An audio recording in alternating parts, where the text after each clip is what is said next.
And good afternoon, everyone. Today, live from the rinks in Hop Park, New York, the Stony Brook Seawolves take on Monroe College in Game 2 of a 2-game weekend set. You're watching the ADP pregame show. Stay tuned. We'll be right back.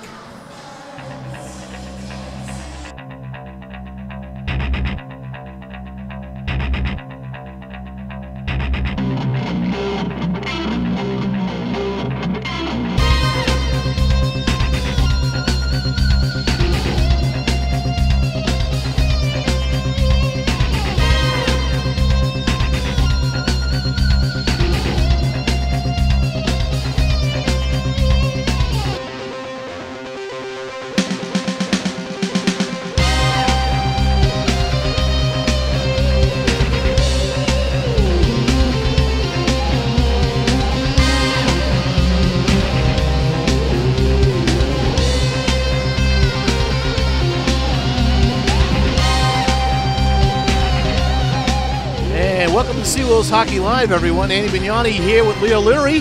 What a day. We start a wonderful Sunday for a game of hockey here at the rinks in Hop Park, New York. The Stony Brook Seawolves are going to take on Monroe College for the second game out of a 2-game set this weekend, Leo. And last night, Seawolves had a good return to hockey and to start off the 2013 part of the season, huh? Right. Well, people look at the name of the team, the community college, and they think, oh, well, it's a 2-year school. No real senior boys there. But these guys are the champions, national champions, and there's a lot of Monroe Tribunes out there in at some of the major universities, and we've found out that the area is a hockey hotbed. So Stony Brook, it was not a cakewalk, and they found that out very quickly. They came out strong, and then Monroe bounced back. But it's a great day here for hockey. We'll talk later on about, of course, the World Junior Champions and also the impending resolution to unlockout. Yeah, the lock has been undone, I think. Yeah, the teams that's going to take the ice for a 10-minute warm-up before the game time. So we'll have a little bit of extra time to talk today.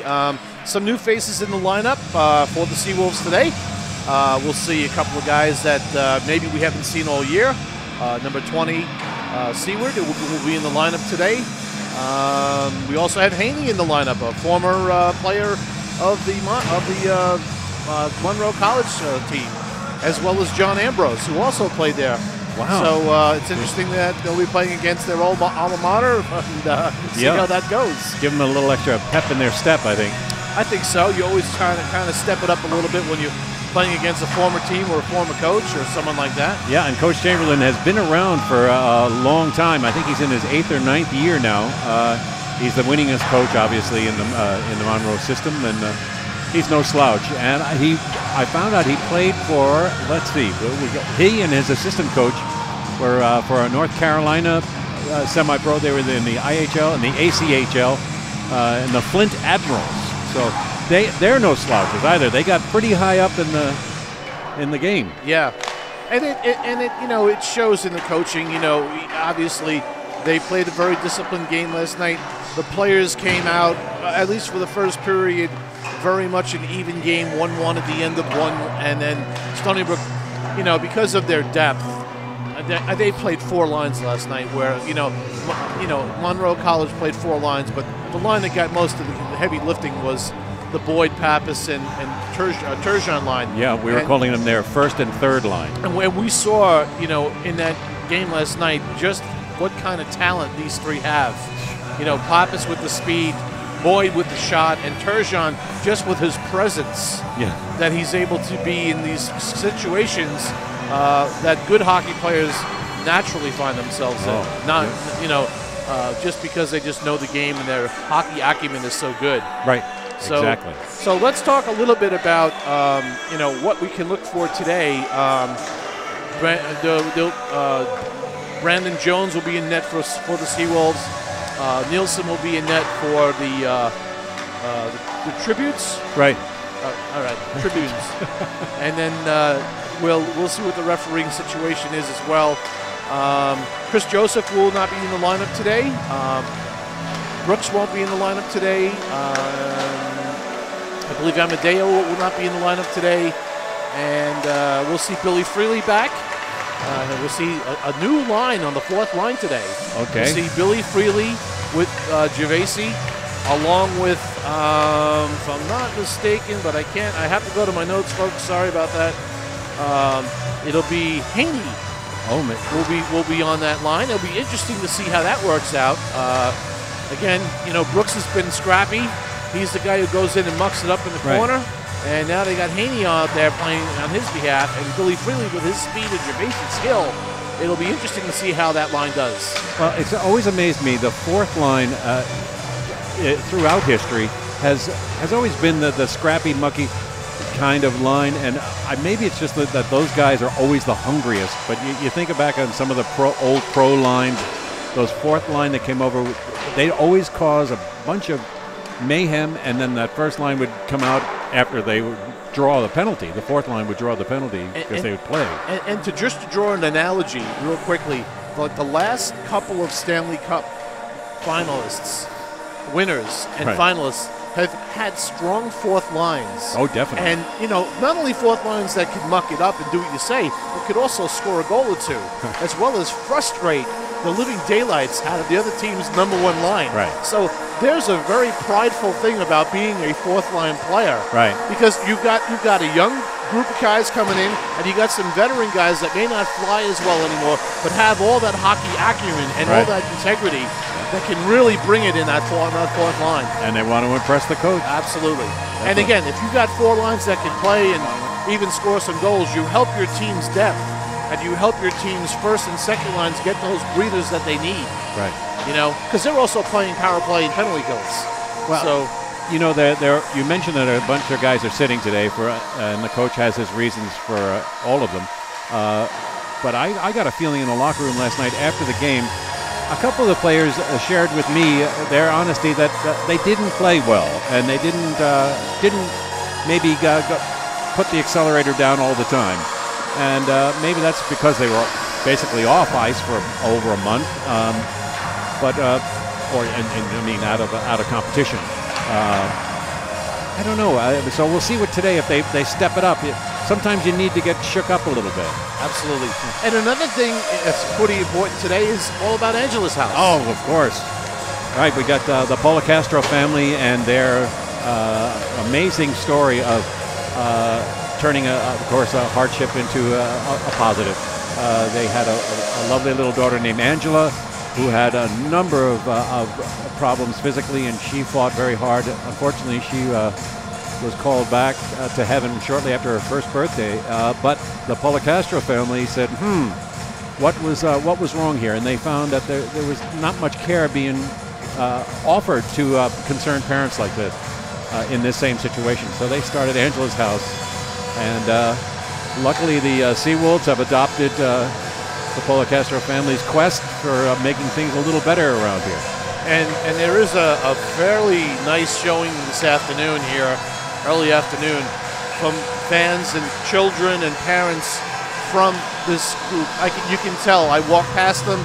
They were all smiling and shaking their head, nodding as I was walking by. I mean, all I do is announce. I'm not really part of the team at all, but other than that aspect, see the jacket. You can just see the support there is pretty big. So we're glad they're here.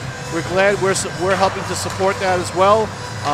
Again, if there's a phone number we can give you or any information we can give you about donating to Angela's House. I found an interesting way that Angela's House encourages folks to do something for them is to go right up to goodshop.com, www.goodshop.com. You log on to your favorite website from there, whether it's Amazon, eBay, Hockey Monkey, whatever. And when you make a purchase through that gate, you make a donation to Angela's House, and it's I believe some of the shops even match whatever you say. All right, throw $1, they'll throw $1 too. So just try that, goodshop.com, and either that or just Google Angela's House and get more information. All right, that's a great way to do it, and pretty easy way. I just wanted to mention too that with the World Cup, I found out that 2 goals were scored by a fellow named Rocco Grimaldi. Yes, a famous Irish kid. So the Americans are such a ragtag collection of humans, and this is their third title since like 2004, I believe. So this is, I agree. It's unbelievable. So hopefully, when the big boys get playing again, there's going to be such an influx of Americans. And as you mentioned last night, that class of '92, '93 is hot patooties. I'm looking forward to that. It's going to be another hot draft, I can tell you right now. And you know, any of these teams that have not fared well over the last couple of years, no excuse now. You got to go out and get those top players. You got to bring those guys in because they make a difference. Our local team here on Long Island, I guarantee you, in another couple of years, they're going to surprise people because of the talent they brought in. If that doesn't happen, something else will have to happen. But the talent is there. Yeah. They just have to develop it and hone it in.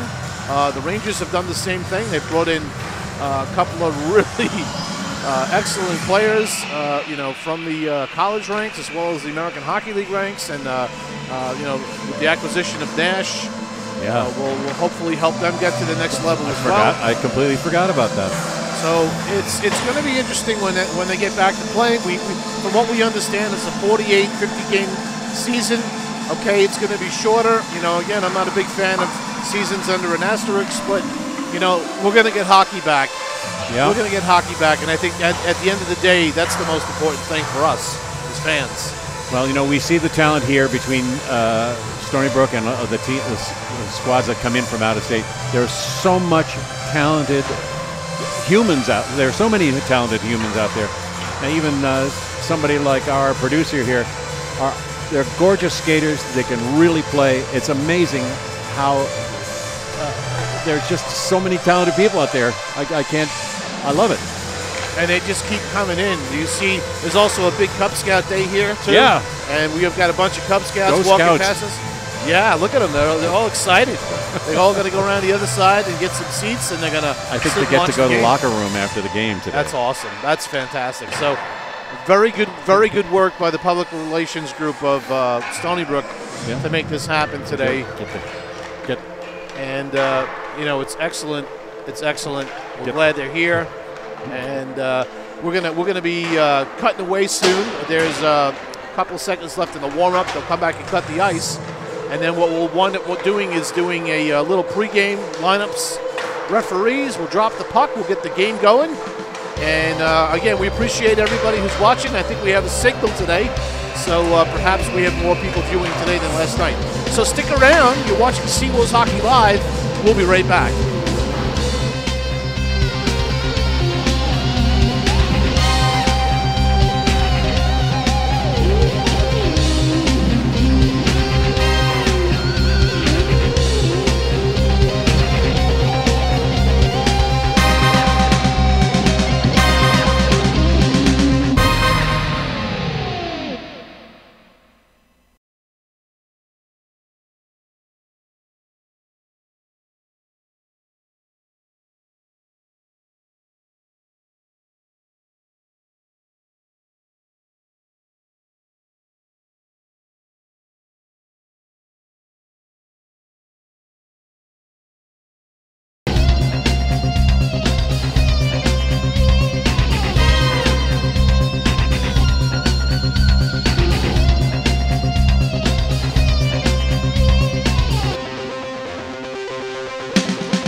Everyone, and welcome back to Seawolves Hockey Live.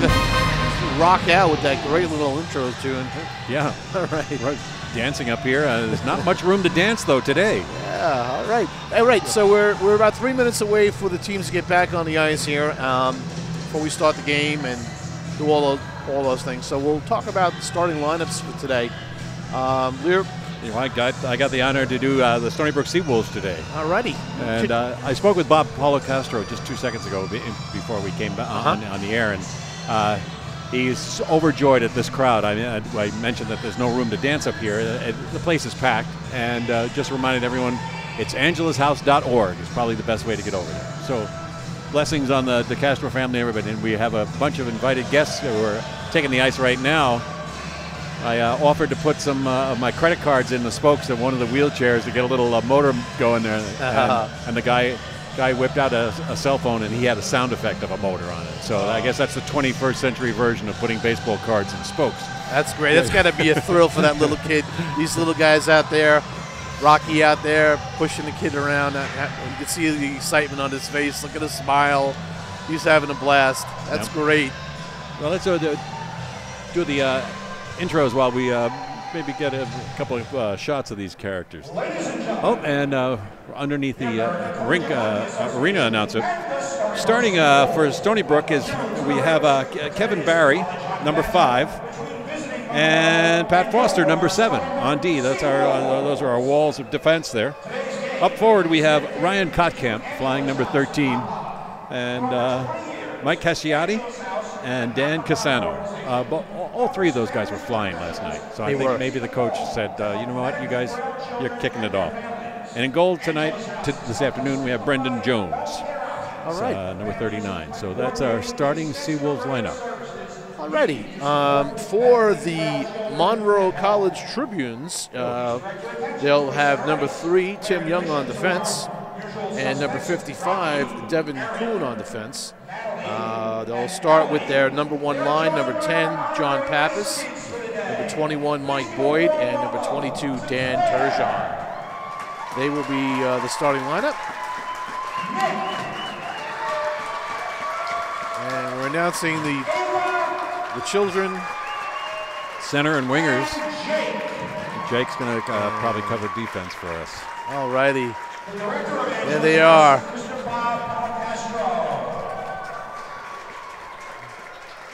Awesome. Such a great thing to do for kids. It really is. This is a great thing. They should do this every year for this organization, you know. Yeah. They do such great work. And that's Bob Polacostra, by the way, out there in the tan shirt. Does he have skates on? No, I was hoping he had skates on. All right, so it's going to be a noon start, actually running a few minutes late, but nonetheless. Here come the Zebras, and I probably should mention their names. Who we got today? We have pretty much the same crew. Mike Peace is going to be a linesman tonight. Fluffy Renew, he wanted to be called. He's the fellow with the goatee. He'll be the other linesman. And wearing the orange tonight is Keith Fallon. He'll be our ref for tonight. Fluffy goatee. He's like a jazz cat. Got to remember that one. Yeah. Wanted to be called Soul Patch, and I said that's a little too radical. All right. Coach Garofalo and Coach Bromstead are on the bench. I saw Peter Hall too. He's around today. Peter Hall's there as well as fair and lovely Peter Hall. The other coach as well. I always forget his name, unfortunately, but he's adds a lot of depth to the bench as well. His knowledge of hockey. Piarello is that what his name is? Right. You got me. Yeah. Stumped me. When in doubt, always go to our crack producer. Maybe a big good trivia question for today. today. We'll quickly go to the website and get us the information. Name the third. You know, you get what you pay for. You know, that's what, you know how it is. All right, and it is Dave Paramelli. Here they come. All righty, and backing up for today for the Seawolves will be Dan Schneider. I think you said that. Yeah, I didn't know. I did not say that. All right, you got it. All right, today the Seawolves, wouldn't you know it, they're back in their regular jerseys. I thought they were going to wear those fancy ones, but I kind of threw me when they came out in dark uniforms today. So I enjoyed watching Ricky Seawood during warm-ups. He was doing a couple of little stick handling drills that I haven't seen in the last 4 or 5 decades. He was scooting around and doing a little, remember the spirograph when you were a kid? yes. That circle motion in and out, and it's multiple infinity symbols. He was going back and around and back and around. So let's see how he does tonight.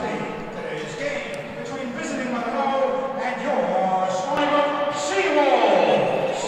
The ice officials for today's game: the referee, Mr. Keith Fallon, the linesman, Mr. Mike Peace, and Mr. Glenn Renew. Glenn didn't. And now For visiting Monroe, defenseman number 3, Tim Young. Defenseman number 55, Devin Coon. At forward, number 10, John Pappas. At forward, number 21, Mike Boyd. At forward, number 22, Dan Turgeon. And in goal for Monroe, number 1, Rasmus Nielsen. And now, the starting lineup for your Storybook Seawolves. Here we go. Defenseman, number 5, Kevin Airy.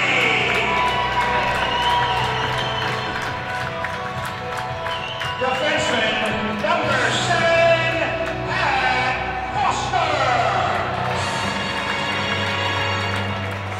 At forward, number 13, Ryan Cotton. At forward, number 14, Wesley Hawkins. What? Now batting for Wesley. Number 19, Mike Cassiani. Well, Jim's getting overwhelmed. For the Seawolves, number 39, Brendan Jones. And number 27, Dan Casano. yeah. Batting for Mike Cassiati. Also known as Dan Casone. In my book. At this time, the spectators please rise for the playing of our national anthem. All right.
Drop the puck.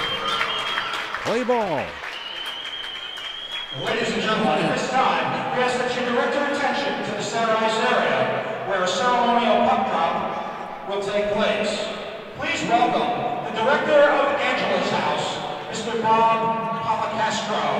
Oh, Bob, be careful stepping there, pal. Got those fancy sneakers.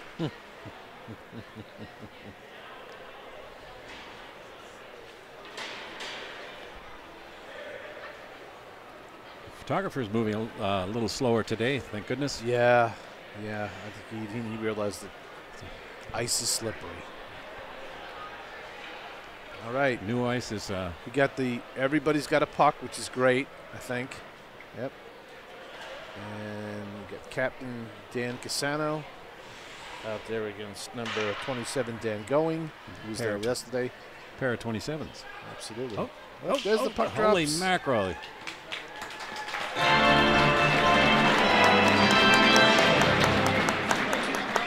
And they'll get to keep those pucks as souvenirs, which is great. You know, Yeah. will be a memory they'll always have. All right, give it a few minutes to get the kids off the ice here, and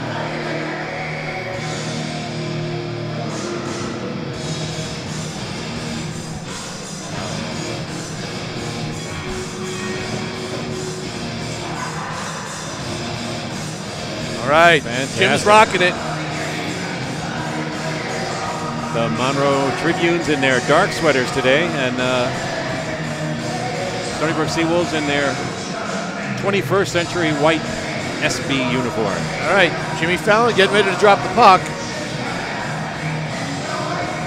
All right, Seawolves need this game, as we know. Next weekend, Arizona State. Yeah. Starts today. Last night was the start of 2013. It started off good. Let's see if they can keep it going. Even with some new guys in the lineup today. Let's see how it goes. It's nice that there won't be any definite payback. Mr. Joseph not suiting up for today. All right, Boyd against Cassano on the faceoff. And here we go. And faceoff won back by the Seawolves. Picked up by Foster. Drawn right back. Foster gains his own. Oh, tries to gain the zone, and it's tipped. High stick will be noted by the Zebras, and faceoff will be deep in the Tribune zone.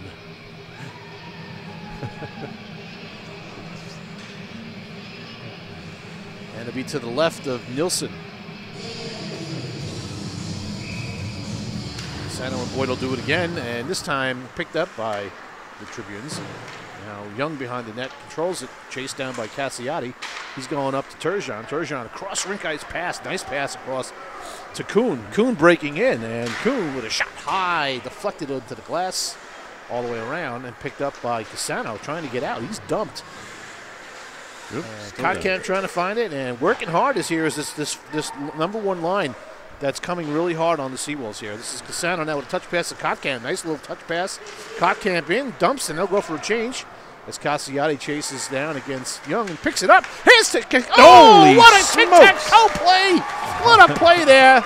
What a play! He was possessed right from the face-off. Dan Cassano, man, holy smokes. Now, don't give it up on a play is what that's all about on that goal, okay? Cassiati comes in. The defenseman does slow down a little bit. Cassiati won the battle. He knew he had another Seawolf coming in. He just timed the backhander perfectly, and he supplies the goaltender who got a piece of it. Right. But it's in the net. It's a 1-0 early goal. First line, first shift, first goal. Gotta love it.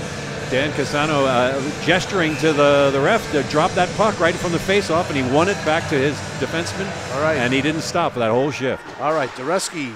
We got Brewster. We got Hawkins. We got Seawood on defense. And number 6, that's Casely. Scott Casely. Strong move by Sam Brewster to the front of the net. Back to Seaward. He rips a shot right on. And a save by Nilsson. This Dan Going is trying to get Sam out of the crease there, but he needs a... Seaward snuck that shot through. It looked like the shooting lane was closing up, but he was able to get it all the way through. I thought Sam was going to tip it. All right, Dureski on the draw, and the Seawolves win it. And Seaward stands his man up. He gets clobbered in the jaw with a stick for his troubles there. All right, picked up by Dureski. Over to Brewster. Cross rink guy pass to Hawkins. Hawkins has a man breaking in. That's Dureski. He tried. But couldn't get it to him. Now Dureski has it in the corner. Back to Hawkins. Quick shot. Deflected into the netting. Wesley is one of those guys. He's kind of like Clark Gillies, where he looks like he's a little bit asleep. And if somebody hits him, that's the biggest mistake they can make. Because when Wesley gets going, man, he is awesome. He sure is. All right. This is the Montgomery now line. We've had 3 lines within the first minute and a half of this game. Now that's a coach's dream. Yeah. All right, back to Bowser Fury, who backhands it all the way in. And we noticed last night how many times the Tribunes had problems getting out of the zone. Yeah. And we're switching lines up right away, going right back to that number 1 line because the coach senses a little bit of a mismatch out there. Again, this is the 3rd line for the Seawolves now. Yeah. This is not their 4th line. This is their 3rd line, and they're going right back to their number 1 line to even it up. We'll see if they'll have those stalled wingers on the breakouts. Oh, look at that, Lopes. Now they're one guy's cutting here. Oh, of course, that's Pappas using his wheels, but we got wheels on the ice too. This is Lopes controlling the puck, and he can fly as well. It's Collins now, just missing the pass. And back into the Seawolves end. This is Bowser Fury trying to bang it out, but it's in the neutral zone. And Young is trying to bang it in, and he does, all the way down behind the net, picked up by Rafis. And Rafis will start out. And back pass to Bowser Fury, who picks up, and he's got a pass to Lopes, who can handle the pass. It's off his stick, and right away capitalizing his Pappas being there and using that speed. Now this is Lopes now breaking out with his speed. Potential 2-on-1. Lopes is in. Cross-eyes pass. A shot right on. And save. Beautiful. Good pass by Lopes. No-look pass right on the tape to Montgomery. And a good save on a low shot that probably would have went in if it was just a little bit to the left. Short side shot. All right. Jones for the Seawolves knocks it down and passes it off. Great play, but didn't pay off. And no forward on the low boards there for the Seawolves. This is Gervaisi now. Gervaisi trying to get it to Freely. As the fourth line for the Seawolves has finally made it to the ice with 16:52 left to go in the first period. Oh, almost an opportunity for Gervaisi there. Just evaded his leg. And the Tribunes try to bang it in and not able to do it. This is Freely now skating wide. Coming in. Pass to Gervaisi, who just could not get on it. Nice stop by Foster. Got a little bit of wood on that shot. Now back to Freely. Freely, nice pass to Haney. Haney's shot, unable to go in. Nice composure, though. He went backhand, forehand. That line can make things happen, I'll tell you. Haney's out there for the first time I've seen him this year. Looking pretty good so far. Cassone now. Dan Cassano controls the puck. He's got John Ambrose, a former alum of, as well as Haney of the Monroe Tribunes. This is missed his man, got the puck almost.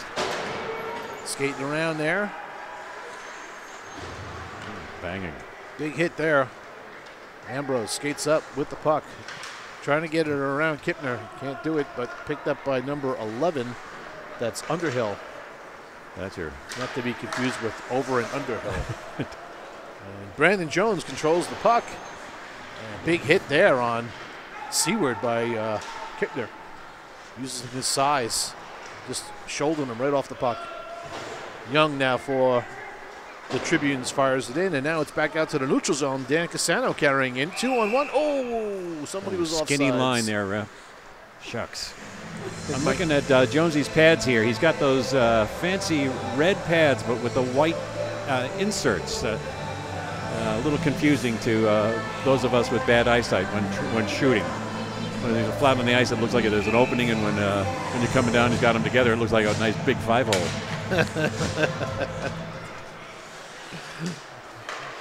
Like the termites hate it. He's just missing the inside of his pads. No, he's not. They're white. All right, battling into neutral zone here. Every play is taking a hit today. Nothing's easy. Everyone's paying the price. Oh, there's a low shot.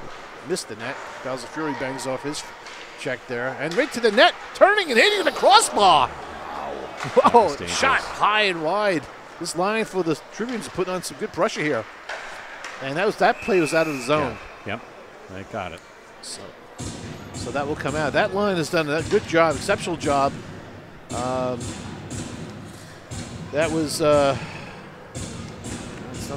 Antona, shucks, I had it memorized. Anticola. Anticoli. Anticola. All right. This is Bowser Fury now, controls it, gets it up to Sam Brewster. And Brewster's in and puts one on. Glove save by Nielsen. Yeah, Sam's shooting from the outside. That's pretty much first shot from the outside. Last night there was a lot of shooting, just from whoever got it inside the zone. Let's see if that continues today. Yep. The Feast took a shot when that shooting lane was not there. In comes Bowser Fury, and that was Turgeon. Now he fanned on the shot. He didn't get it all. And Bruce is trying to get it out. Now he does, and he gets it to Hawkins, who's breaking in one-on-one with Martinson, who's in the lineup today. And keeping it in is Montgomery, who fires all the way back around as Rafusa goes for a change. And this puck is given away here and dumped in by Pappas, so he'll go for a change. Yeah, the big line's going off. And out comes Busick and number 77, who didn't play last night. That's Wolnicki. Wolnicki. All right. Coming through is Busick coming in. And puck is off his stick. Good play by Casey. And he goes up the boards to Montgomery. He gets it back to Casey as he comes across. Oh, indecision there on the pass. And Lopes loses an edge and back to the neutral zone with Pat Foster controlling it. He throws a weak one up the middle, but it doesn't seem to be going anywhere. There's a lot of neutral zone play right now. A lot of disheveled play. Yeah. Disheveled's often close to the Devils in a famous trap. That's for sure. All right, so this is Casey. Actually, it's Barry. Kevin Barry controls the puck behind the net. He's 5, Casey's 6. And Barry backhands it all the way in, goes off for a change. On the forecheck is Lopes. And trying for a quick breakout here. Picked up by Haney. Yeah. He's got a hold, though. And now they got to touch up again. Gervaisi goes in on the forecheck. And up comes Underhill. Making a move at the blue line. He's got a guy down low. Underhill. And unable to get that shot off there. And back in front, Underhill with a good shot there. For that corner. Keeping it in is Kuhn for the Tribunes. And now a shot on, a save by Jones as they're getting their fair shots. No. And this is Kipner now. Oh, the puck is loose out in front. And this is Young now. Young sends a shot. Ambrose is back there defending. This defensive pairing is having some difficulty today. Right now, at least. And that's a nice little pass through 2 players. Haney breaking in now. And puck stick is checked off the stick and picked back up by the Tribunes. Center ice pass there. Nice play that picked up by number 24. Gets it back to number 19. Oh, boy. His stick is shattered on the slap shot. That's Rafisa's stick is actually shattered. So Stony Brook doesn't have a player with a stick. Rafis made a nice play there to block it with his skates. There's a shot. Deflection. Jones is trying to freeze it, trying to get a hold of it, and he does. Yeah, we mentioned that Monroe County up there, Buffalo, Rochester area, is a hockey hotbed. But there are a couple of guys in this squad from another hockey hotbed known as Europe. The goalie is from Sweden, and Mr. Busick, that you've heard his name a couple of times. He's from the Czech Republic. So, as if they need to go elsewhere. To the right, yeah, right. To the right of Jones is the faceoff, and Stony Brook wins it back. Bowser Fury tries to clear it out, and it's up to the neutral zone. It's picked up by Cassiati. He's coming in. Casson break it to the net. Casson with a shot. Oh, that was saved beautiful. By Nielsen. We're going to have a penalty. Yeah, he was all over it. Traveling to play, it will be a hooking call. Yeah, Dan Cassano was breaking in down the center, coming screaming down the center. He had a fellow on his back. Oh, yeah. And the Seawolves will go on a power play. Was that Andrew Sanders? Yeah. He was on just. Sanders is playing a chippy game today already. You know, it's okay because you know what's going to happen. His stick is broken, actually. But, you know, they want to have a better showing than they did last night. You know that. So There's a shot right from the point. Oh, Wesley tried to pull it around. Trying to make a play there. Yeah, it was Wesley Hawkins, but wasn't able to go forehand and backhand quick enough before Nilsson picked it off. Oh, Wesley with the face-off. Yeah, face-off to the right of Nilsson. Fired all the way around the boards. Pinching in is Dan Cassano, and it goes all the way down into the Seawolves zone. This is Jones controlling it now to Bowser Fury, who backhands it to his defensive partner, who happens to be a forward. And now they're having some difficulty getting that puck out because you got forwards playing defense. But we'll work it out. Here comes Dan Cassano now up the boards to Bowser Fury. Cross-ice pass to Hawkins. Hawkins skating in and on a hold back to Kottkamp. Kottkamp over to Dan Cassano. Can't control the pass. Throws it all the way down to Hawkins and lets it go past to Cassiati. Cassiati back to Hawkins. Up to Cassano. Cassano to Hawkins. Again, all these passes are not on the tape, which is creating a little bit of difficulty on the flow. Right, they're zip code passes. They're kind of near where the guy Bowser is. Fury trying to make a play here. Almost gave the puck up, but was able to recover. Now hope to get it deep and try to get it deep. That was Boyd there that almost had the giveaway. Yeah. You got to watch when those guys are on the ice, as I said last night. They are incredibly talented guys, and they play offense, defense, special teams, and as most teams do, you put your best players, your best skaters on your power play, and your shot blockers. As our producer will nod his head and understand. Bow his dented head. Thank God for thick shin pads, huh, Trev? All right, this is Montgomery controlling behind the net. Nice pass out. Monty with a breakout to Nick. Dereski. Nick the Quick. Good play there back to Collins. Collins to Montgomery. Again, these passes are not on the tape. If they got to be on the tape, they'll make the plays and the flows a lot better. Back to Montgomery. Winds and shoots. There we go. Score. Holy Sam smokes. Brewster with a tip top shelf deflection. Oh, man. A blister from the point. And Montgomery put that shot right where you need to be, right on the ice, hard and fast. Sam Brewster, perfect deflection, right over the top shoulder of Nielsen. He's a big goaltender. So the water bottle moved. Yes, you mentioned the size. He is remarkably big for a goaltender. And Monty let it rip from just inside the blue line. And it had some speed. It was screaming. And Sam just right spot, right time. All right. Face off now is Gervasi against the captain, Dan Going. And Going wins the faceoff, fires all the way in behind the Seawolves net. Going's a famous name here on Long Island. I'm surprised he not related. And the puck finds its way out and hoisted back in. Seawolves power play goal, scored by number 25, Sam Brewster. Assisted by number 8, Eddie Montgomery, and number 23, Vincent Lopes. Time of the goal, 9:36 remaining. Heavy forecheck right now. Big press from the Tribunes there. The Stony Brook Seawolves very, very wisely took their time on their breakout. Did not get caught. So the Plano Punisher is the Plano point getter on that one. Yeah, it's 2 in a row for Sam. One last night too. Oh, right out to Underhill.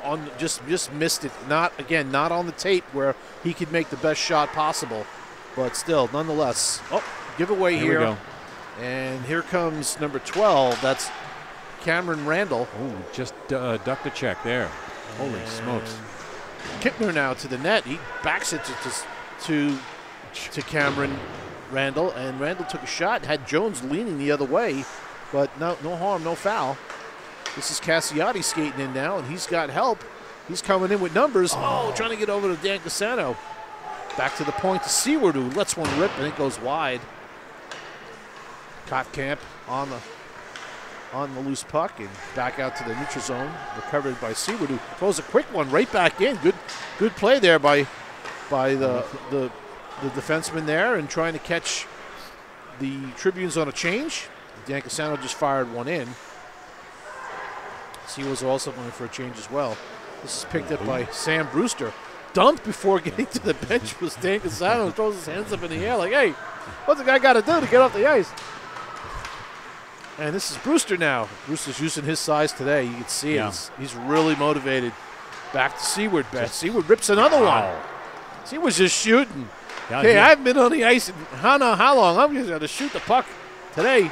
I'm going to rip it again. All right, Brewster's got it now, and Seward's just waiting back there. Yeah, he's calling for it. In that shooting position, just waiting. Has good give-and-go pass to Dereski. Yeah, Dereski with that little nice move. Nice shift for Ricky Seawood. He wanted to put a little kiss on Tyler Underhill, and Underhill's skating ability got him underneath Ricky's big check there. But he just went down the other end and had a nice little quarterbacking job there on the point. Did a good job. All right, face-off to the left of Nielsen. Kudos to Ricky Seawood. Nielsen. Kudos, one of the few words in the English language ending in an S that's singular. See that in my Stony Brook education. I never even thought about that. Back to Rafis, but then I don't think about many things. Anyway, this is Brewster on it for Seawolves, and Hawkins behind the net battling against Boyd, who comes away with the puck. And this is going to go all the way down, but no icing. Icing is waved off here. This is Turgeon coming against Bowser Fury. Turgeon comes away with the puck, and he throws one out to the middle, trying to get Pappas coming in. This is Boyd who loses a handle on it. Bowser Fury trying to get it out to out of the zone, and a nice keep in there by number 18. That's Richardson. Now Hawkins picks it up. Looks up. Oh. And his pass is intercepted by who? Pappas. All right, neutral zone play. It's Boyd skating around Collins. Collins picks it off. He was looking for Turgeon, and Collins was there to pick it up. This is Montgomery with a shot off the leg of Richardson. And the puck is battling on the half boards here. Oops on it for the Seawolves. He tries to get it back, and he does to Montgomery. The Feast picks it up, makes a move, he goes deep. And this puck is going to get all the way out. This one will be an icing, no doubt. Oh, yeah, there we go, finally. Sean Collins sticking his nose where it belongs. He's always in the play. I love watching him. Even Mr. Boyd grabbed a ride. He held on to Sean's sweater going into the zone there, saying, Sean, can you give me a toe job here? I want to get right into the zone. I don't want to skate. Right. All right, we've got 5:43 left to go in the first period. Seawolves are up by a score of 2-0. This is Barry controlling it for the Seawolves in the neutral zone over to Lopes. Vinny Lopes skating in. Oh, back pass is just out of the zone. There we go. Now we've got a possible one-on-one. Dan going. Shot right on from going. Cleared away by Brandon Jones. Nice breakout. Picked up by Montgomery. Montgomery's in 1-on-2, and he loses an edge in the puck as he was bumped off by Young. Puck skipping around a little bit now. This is Barry controlling it, and he'll just dump in. And picked up by Young, who's losing it in the feet. And gobbling it up is Nielsen, as Gervaisi was right there. Yeah, it was a little bit of unceremonial dumping out of their zone by Monroe. I don't know if it's frustration or a game plan, but it's resulted in one icing, and there probably should have been a couple more. But that's Haney with a shot off the draw just wide. And Young trying to get it out. He goes to the neutral zone, picked up by Barry. Barry's backhand pass to Foster. Foster's being chased down by Sanders. And this is Barry now controlling for the Seawolves back across to Foster. Again, this forecheck starts to creep in. Oh, nice play by Billy Freely to get that puck on his stick. Oh, and that puck was labeled. I thought I heard a little dinger on good blocker save. And then it nicked off the post. Right out in front, Haney trying to get to the net. Jeez. And back to the point. This is our line here, right? They're mucking it up in there. Yeah, that was a good shift, boys. And down, they battle down low there. Back to get it. That's, ooh, Billy Freely just got crunched. Yeah, a lot of Underhill with the big sticker in the back of the neck, but Billy's back up and skating. So, oh, Seward loses an edge, and he's going to take a penalty. Oh no, it's not. Shot! Oh, deceptive shot. I don't even know if Jones got a piece of it, but if not, it's a good shot anyway. All right, this is Kottkamp coming in, chased down by a couple of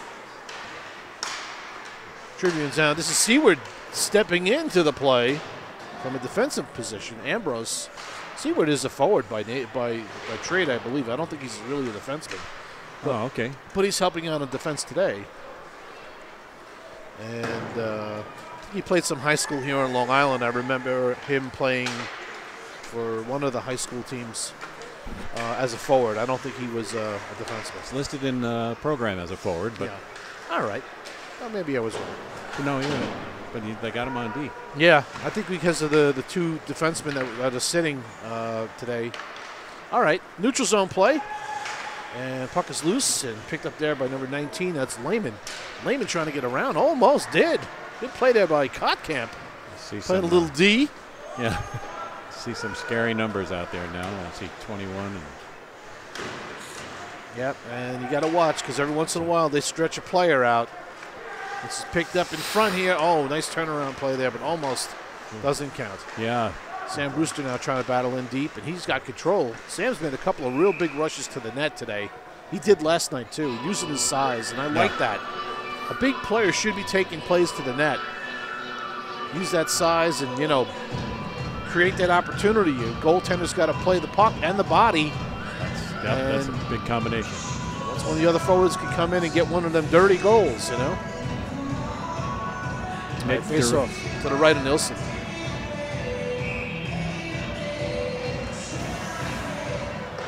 And here comes Pappas. He's got.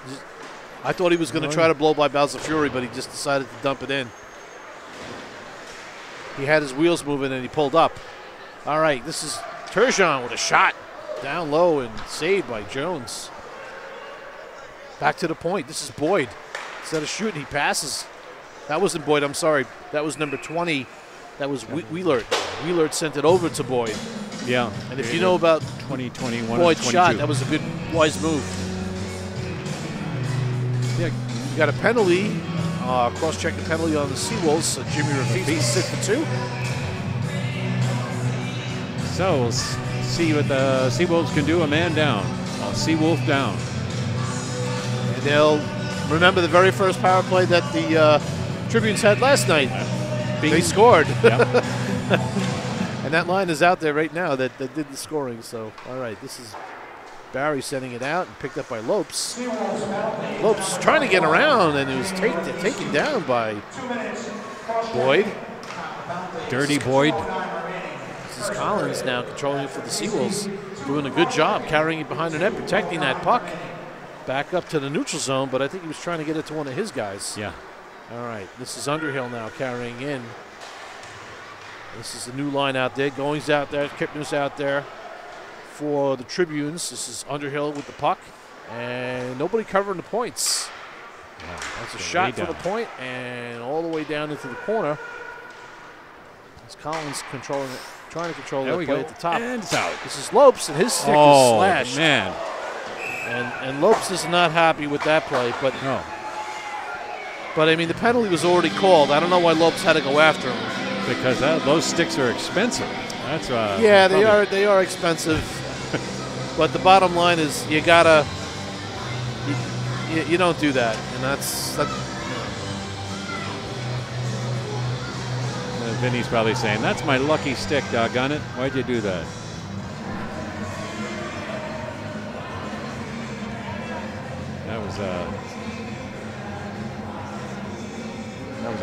So not only did Vinny lose a stick, he's going to sit for 2 minutes.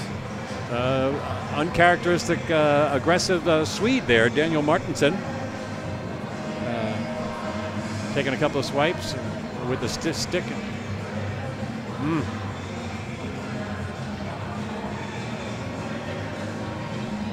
The Seawolves have another man in the box. So they're going to actually wind up being down. Well, actually, no, they're going to even it up. They're going to even it up. They got probably 2 for roughing, and someone's. Yeah. Okay. So that was that Mike Boyd who took the swipe at the stick, and then the big Swede came in and. Yeah, I think so.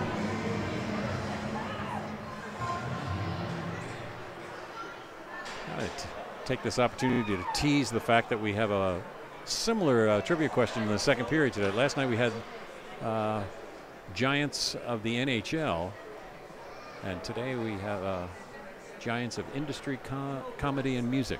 So, little theme. All righty. You got 1:17 left to go in this first period. Seawolves up by a score of 2-1. Shots on goal at the present moment is 12-10 in favor of the Seawolves. I don't know if you're getting in touch with your John Edwards or Hansen. You just said 2-1. Do you think you're going to score on this power play, or did you see a goal in the future? I said 2-1. I said okay, maybe. It's 2-0 actually. My one sister's a real believer in those guys that can talk to the other side. So there is a market for it. Oh yes. yeah, and she's some TV shows. If there's another big break in the action, I'll tell you, really, it raised the hair on the back of my neck when she told me. I love hearing stories like that. I just, But let's. All right, we've got some 4-on-4 action. Lots of open ice. Oh boy. Oh, 5-on-4. I apologize. Interesting. 5-on-4. We didn't get the penalty calls yet, but there is a 106.5 left in Rafis's existing penalty. Monroe penalty to number 21, Mike Boyd. 2 minutes roughing. Monroe penalty number 15, Daniel Magnuson. 2 minutes roughing. Stony Brook penalty number 23, Vincent Lopes. A double minor for roughing. Time of all penalties. 1:17 remaining. That's how they evened it up. Vinny Lopes got 4 minutes for roughing and the 2 minutes roughing. And we got 2 minutes each for for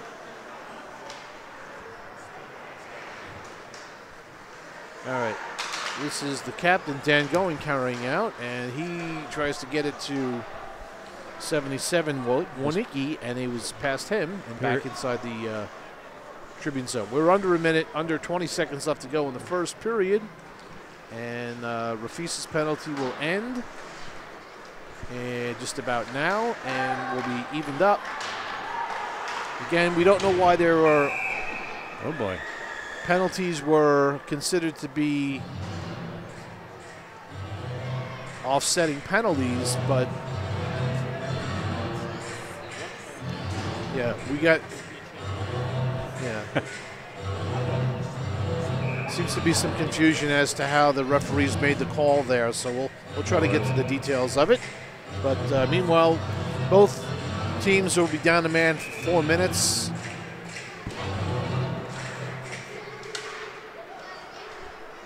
And there we go. And that'll be the end of the first period with the score. The Stony Brook Seawolves 2, the Monroe Community College Tribunes nothing. Shots on goal again, 12 for the Seawolves and 10 for the Tribunes.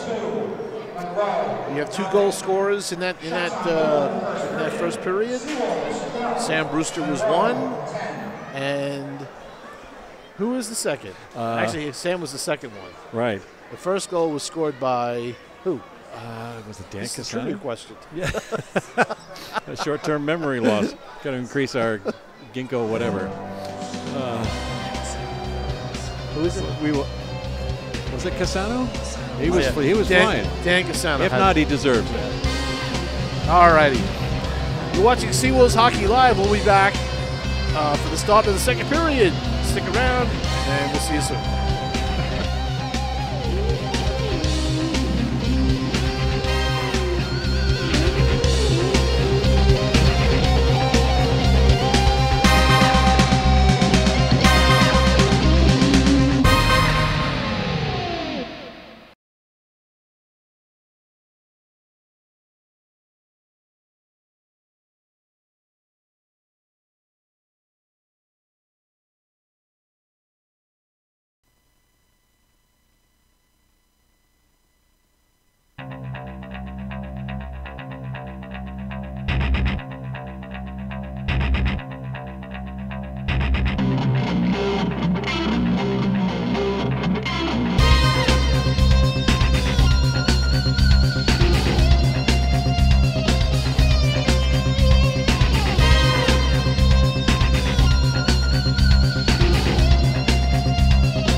Welcome back, everyone.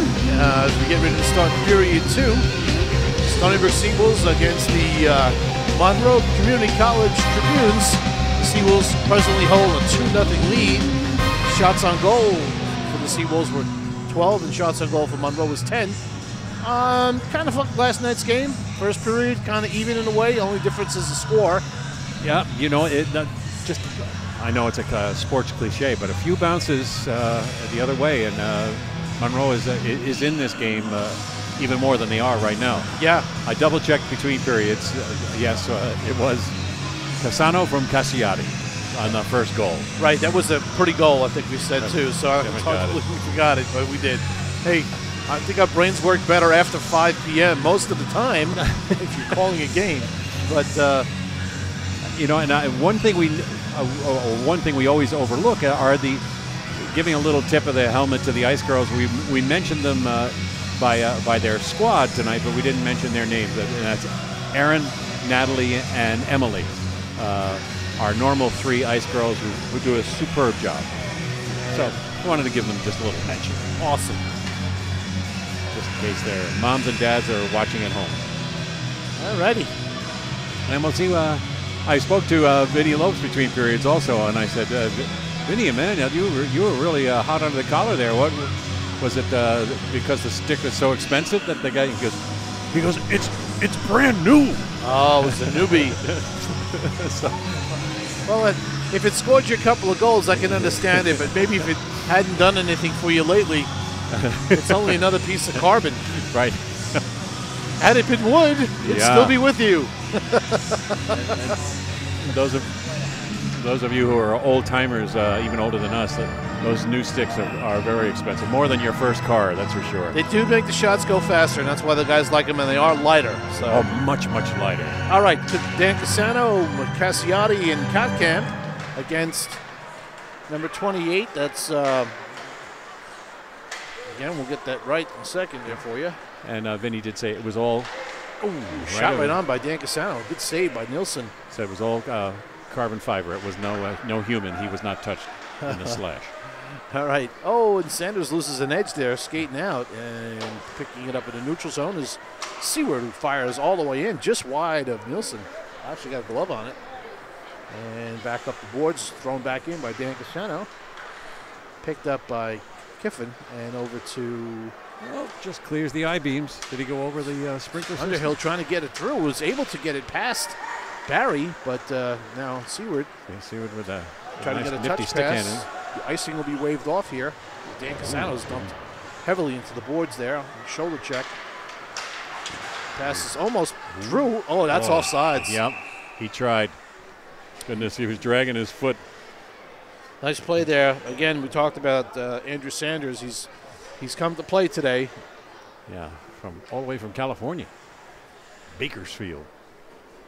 Valley. It's a Bakersfield. Valley boy. All right, face off outside the Seawolves end. Loved his nails. That's Dereski on the draw, and one back to the Seawolves. And this is a breakout. Wesley Hawkins, nice pass. Sam Brewster breaking across the middle. Nice move around, and a shot right on. Sam Brewster made a great move. Falling Sam. And I don't even know, the goaltender Nielsen had it in his pads deep behind him. He had to go back behind him and dig it out there. Made a real good move, Sam, on Brian Holcomb. If the staff photographer got that on film, that's one of those gravity-defying shots. He was up in the air shooting. One of those Mike Bossy, Bobby Orr. All right, Nick Dereski on the draw. Nice win back to Rafis. Bowser Fury. He puts one on. It's knocked down by Sam Brewster, who's skating up front of the net to try to create a screen. This is Dereski now getting it to Brewster. Brewster trying to get it back to Dereski. Puck is just bouncing around. And Wes Hawkins is right there trying to punch it in. Nielsen gobbles it up. And now Bowser Fury's going off the ice for some kind of an infraction. I don't know what for, but he's going to sit for 2 as long as Dereski as well. So we got an unsportsmanlike call on Bowser Fury on a call. Now he's getting tossed out of the game, and that's not a good move for Bowser Fury. Oh, my. He tends to use 2 things he doesn't use well, and one of them happens to be the one he's using right now. Because now he's going to sit the rest of the game. And referee Fallon is, in all the right in the world to do what he did there, simply because you have to be disciplined when you play this game. Yeah. And at this level, referees don't have to put up with that. No. Everybody knows that hockey's just an intense sport, and anything can happen at any given time, and your intensity level is so high, and you say things that you maybe don't really mean to say. And luckily, you go out for a soda pop afterwards, and you're all friends. All right, so it'll be a 2-minute penalty. Bowser Fury was getting 2 minutes unsportsmanlike and then got a 10-minute, then got a game. So I think he's just basically a non-call on the board. But Stony Brook would have to solve the 2-minute power play.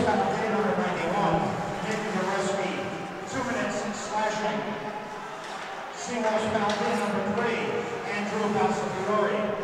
10-minute misconduct and the game misconduct. All right, they'll have. This is Young now trying to get a good play by Pat Foster to hold his ground there and shoot that puck all the way back down for Kuhn to pick it up behind the net. Vinny Lopes is sitting for. Oh, there's a trip there. We got a penalty on Kuhn's now for taking down good play. Yes. Taking down Sergeant Hawkins there. And again, you know, Kuhn is now raising his hand in disgust, but he did take down Hawkins in a very, very light tap on the skates. But that was because Wesley was doing his job, which is checking on the power play there. Being a pest. On a penalty kill. So now we're all even up for at least for another minute 20. 4-on-4 hockey. A lot of ice. Shot Cassiati right on the draw. It was blocked. This is Foster controlling, getting one on. Another little tip action. And trying to get one down. It'll be, I guess he got a net off the mooring there. Oh, trap. Foster trying to get that puck down to Casone, Danny Cassano to do that tip in. Just missing on that play. All right, face off to the right of Nielsen. Cassano wins the draw, goes to the net. And puck is taken off his stick. 2 minutes, tripping. Time penalty, 17:50 remaining. And shot in. Oh, right across. The puck took a weird bounce. This is to the point now, and the shot is deflected by Cassiati to the corner. Rafis trying to control it. It's a nice job there. Good job by Jim Rafis there. Out to Dan Cassano. Sends in. And gobbled up by Nielsen. Every time you say Jim Rafis, it always reminds me of Jim Pavis, another Long Island product who made it all the way to the National Hockey League. They call him Jamie, but I call him Jim. Okay.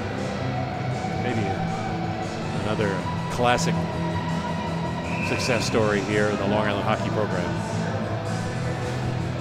All right, face up to the left of Nielsen and won by the Seawolves. Lopes with a new stick. I don't know if it's newer than the new one he broke, but it's new. And a shot by wild, crazy shot there by Scott Casely. Almost hit Lopes as he was skating past him.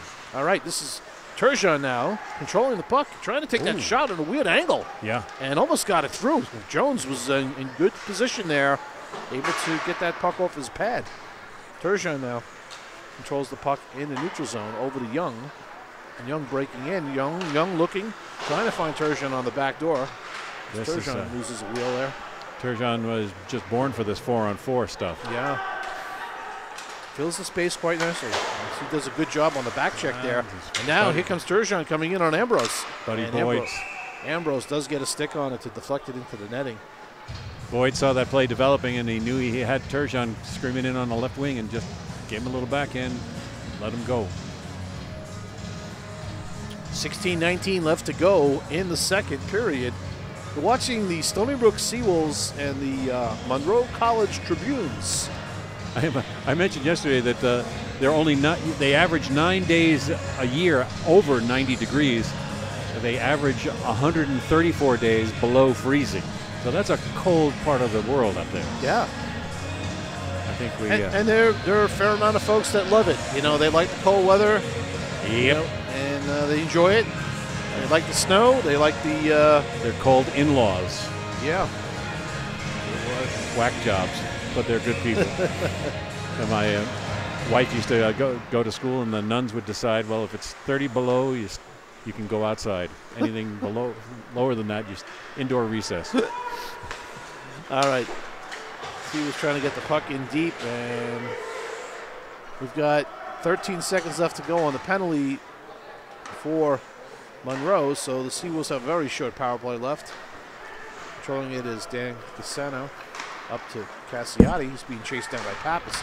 Gets it up to Kotkamp, who deflects it in deep, and they'll go for a change. as we're all even up. Yeah. Man advantage was a mere ripple. Plays down on the tough side for us to see. This is Cassiotti picking up the puck. Nice little backhander to trying to find Hawkins on the back door there, but good defensive play to take that puck away. Now breaking out here is Kiffin. Kiffin coming in against Seward. Seward battles him off, but Kiffin holds onto the puck. Kotkamp on a nice return on the back check there was able to get that puck away from number 15, Martinson. And now Seward controls it back to Hawkins. And Hawkins is behind the net with the puck versus playing for defenseman. Yeah. But Cassiotti, see, he's going for a line change now. We'll get the regular lines back together here. As this is the fourth line out here now. Dumped in by number 17, Anticelli. All right. And battling down. This is Haney now, skating out with it. Haney through the neutral zone. And pass over to Freely. Freely's not able to control it. And the puck goes into the Seawolves bench. We quite often talk about the visiting team's home rink, and I didn't mention last night that the Tribunes have a lovely facility up there called the Sports Center. It's a 4-rink complex right on campus. Nice. And I know that's something that Stony Brook is hoping for, because if nothing else. It's amazing how a junior college has a 4-rink facility on their campus, and Stony Brook is just dying for one. Yeah. Give us a single sheet. I believe that's one of the requirements for NCAA. Yes, it is. So we tried to get that into Supervisor Lesko's ear, but unfortunately we... Nice moves here. Nice here. That's going to be a no-brainer. Oh, that was a save. How was that a no-brainer? Brendan Jones, that was nice the save job of the game. Yeah, that's very good play. Very, very good play there. Ooh, nice save by shoulder. Jones. Another save by Jones. Here we go. And trying to find an opening, and they can't find it. Wheeler's had a great shift here. He's made some nice plays. He's got some good shots. And there's a lot of pressure being put on the Seawolves right now. Let's see if they can't get themselves out of it. Coming off the boards on a high pass, on high out. And they can't get off the ice just yet. As shot it right on and a save. He actually let him save the puck. He saw him. He wanted to break him out. Should have just gave him the puck to hold it. Brandon Jones got to hold the puck here. This line's got to get off because they're out too long. All right, there we go. Lopes is out there now. The rest of the guys will go for a change. Casely saw Eddie Montgomery all alone. Lopes has got to make a play there at that blue line. You got Montgomery coming in. He's ahead of you. He's wide open. You got to get him the puck. You got to move that puck, especially. But we did get the changing of the lines altogether there. But that's a play you're going to have to make next week. You can't just carry that puck in. You're not going to get in. Yeah. You got to make that play. All right, face-off outside the zone. Collins for the Seawolves going for Tribunes. And this is Montgomery now controlling it back to Casely, to Ambrose. He's trying to get it up to... There we go. That's what he wanted to do. That's it. Now Montgomery's got it, and he'll fire wide, and Collins will be there to for the Seawolves to pick it up on the half-boards. Sean Collins making his way to the net, trying to get a backhander off. This pass was deflected. And Lopes had it and backhanded it back to Collins, but he was checked off the play. We're back into the center ice zone. We're going to have a high stick and call on the puck. Face-off will be all the way in the Seawolves end. So, Blair, why don't you hit us up with the question? Oh, yeah. We think we're ready? Good. Fantastic. Well, last night we talked about the captains of the National Hockey League. Today we're going to see if you can throw some names out from the Rochester area who we consider captains of comedy or captains of music or captains of industry. They're all from that area. Don't rack your brains out. Just stand by for the third period and see 4 famous people from the area. And we'll talk about that later. All right. Seawolves are having some difficulty here. What getting the puck out again. They're just not. There's a lot of indecision going on out there right now. And this is because you got a defensive pairing that's not used to playing with each other. Scott Casely and John Ambrose have not played up with each other much. And that's so critical in a hockey game. Is your defensive pairings have to be on the same page with how they play with each other. Brendan Jones with 2 or 3 beautiful saves. Brandon Jones has kept Stony Brook in this game, this period. Somehow or another, Stony Brook has took their foot off the pedal. Yeah. And making plays like that, trying to get around good players. You can't do it. You have to. You got to use different ingenuity. No matter what the score is here, Monroe is going to keep coming.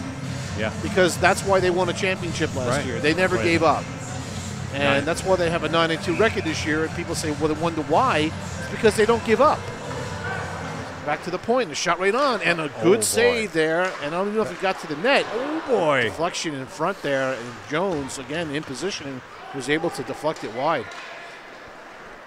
Monroe is seeking an opportunity here, I think. They see a little bit of a... Oh, man. Hawkins is decked Sergeant into Hawkins. the side of the... turnbuckle. Yeah, and Wesley's just... He didn't look like he was initially hurt that bad, but he's rolling around a little bit now in some pain. But got the turnbuckle. It's padded, but that's like saying... right. Not and, really that and that might be a little bit of payback last night for the Joseph hit. I'm not sure, but... that was a banger there. Yeah, but that was a little bit of a dirty one there. I will say that we talked about don't annoy Wesley. He'll come back out. He'll be even more scrappy. Here he comes now.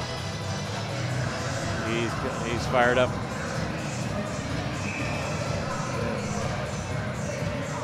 They told him, Seawolves coaches staff is saying it was a hit to the head. It should have been more than 2 minutes, but Fallon never calls it like anybody else sees it. So, all right, Seawolves are controlling the puck behind the net. Kotkamp to Cassiani, off the top of the crossbar, and deflects out of the rink. Wesley's parking himself in front of the net in his office there, and he's getting tousled around a little bit. And now the faceoff's coming outside because it went off the crossbar. From the classic, this has nothing to do with anything. Monroe County is where every bit of Cool Whip is made. Just wanted to throw that out. Speaking of condiments, and it's interesting. It's also the home of French's mustard. So how about that? On the top of your dessert or on the top of your hot dog, you got to think of Monroe County. It's a condiment city. All right, back to Casano, over to Foster, who can't control it. He wanted to stop it with his foot. And then Wesley Hawkins made a nice little play to get that puck out. But yeah. And all the way out to the neutral zone and tapped in by Hawkins to Kotkamp. He was in unabated. Kotkamp now loses possession of the puck, and now skating back on defense and coming in on defense is Young against Collins. Collins does pick the puck up and is being checked as he gives it off to Casano. And it's Casano now. Remind folks, this is a Stony Brook power play. Yes, and they're being forechecked. Pretty good there. And through the neutral zone comes Sean Collins. Sean Collins carrying the puck. Something's going on behind the play there. I missed it. I'm sorry. I didn't see it neither. No one of the fans saw it. And now this is Montgomery to Brewster, who we haven't seen out in a while. Back to Collins. This is a 5-forward power play here. Whoops. And Dan Goen just dump it in and go for a change. 14 seconds left to go in the power play. 9:29 left to go in the second period. So going gone. There we go. Off the boards to Dureski. Nick Dureski's in, and he fires a shot. Hits the ceiling. Deflected. And we're all even up now. Definitely notice that the shots on goal have changed. Yes. 19 to 15 now in favor of Monroe, and that's because Monroe has come out in the second period here and said, hey, you know what? We're not done. We didn't drive seven hours to come down here and lose 2. I seen them load up the bus last night as they were leaving. I brought back memories of frozen underwear in the belly of the bus. I'm wondering, do they get to do laundry back at the hotel, or? I don't know. So goes a pretty good shot there. Seward's had a bucket full of them today.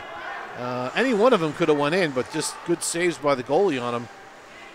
But control now behind the net. It's Barry for the Seawolves as he's trying to get his guys set up. And he'll start up. And he'll cross it over to Seward. Seward off the boards to Freely, who taps it in. And to get it is Haney against Wheeler. Back to the point to Seward. Seward with another shot deflected in front by Haney. Haney with a quick backhand. Seward kind of delayed the shot and then got it off as the screen developed. Yeah. In front of the net and got the deflection. Haney had a little disagreement with the Monroe goaltender. Remember, Haney was one of the players that played for Monroe Maybe last they year. know each other. Maybe Haney knows some Swedish catchphrases. All right, Dureski on the draw, wins it back to Seward, who puts another Oh, one that on, was a and goal. he finally gets one. Holy smokes! Yes. It's like a golfer, you know, when you go in the putt and you keep missing that by like an inch here, an inch there. Finally, he nailed it. And for Ricky Seward, that's his first of the year, I believe. He's made an impact here. Ricky Seward doing a little hamming it up with the handshakes across the bench. You know, this is a guy who hasn't really. He's been a Seawolf for a couple of years now. Hasn't really seen much ice time, but he's a favorite. The guys like him. Yeah. You know, but good to see that pay off here. Ricky Seward makes it 3-0. From the point, he popped that water bottle right off. And there's a little. Yes.